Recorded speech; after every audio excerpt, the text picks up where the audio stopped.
I've been looking for a way out. Yo guys, what is up? Dave here, and I'm coming back at you today with a brand new video, and today's topic is denials in 8-ball pool.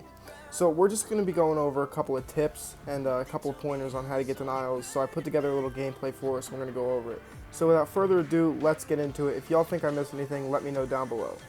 Alright guys, so like the main secret to getting a denial every single time is go fuck yourself. No, I'm just kidding. There is really no secret, but it requires a lot of practice and a little know-how.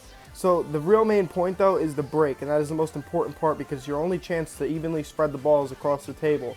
That way you can go at each individual one with kind of an attack plan. Now the second most important part is picking solids or stripes.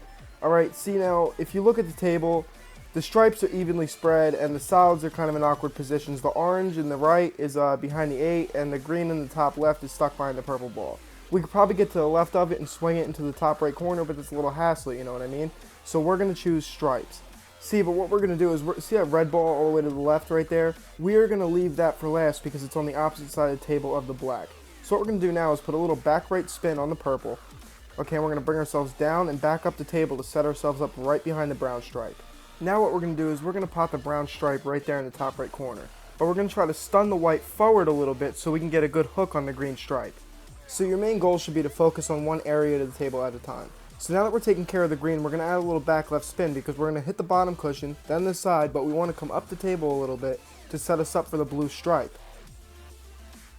Now we have a really comfortable angle for the blue stripe, but remember we're saving that red stripe in the top left for last because it's on the opposite side of the table of the black.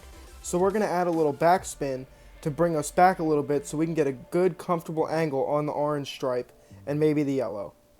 Now if you notice, I've been taking care of each area of the table separately, but that may not always be the case. That's why I said it requires a little know-how. So I suggest like maybe practicing on your spin a little bit and your positional skills. That way you can set yourself up for the next shot in any given situation.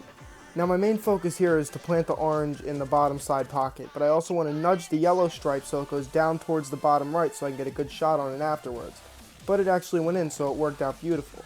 But now that we're on the red, we have to remember to hit it very lightly because we still have to set ourselves up for the 8. If I were to hit it hard, the ball might have ended up the table, stuck behind that green solid, and that would not have been good.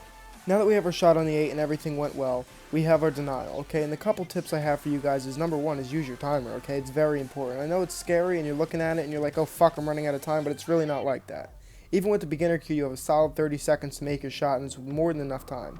So don't rush your shots because it's only going to benefit your opponent. And number two is work on your positional play, okay? It's very key.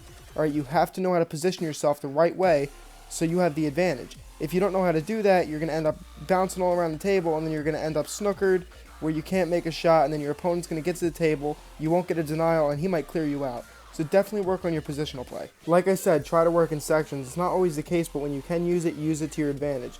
Once you clear one side of the table and you have a clear sight of the other, your cue becomes a dangerous weapon. I really enjoy commentating. I really want to get to know you guys. I want you guys to get to know my sense of humor because I'm in this for the long run. If y'all ever want to play with me, drop your unique ID and your name and we'll play sometime. I've been DavesJustDave, and I'm out of here.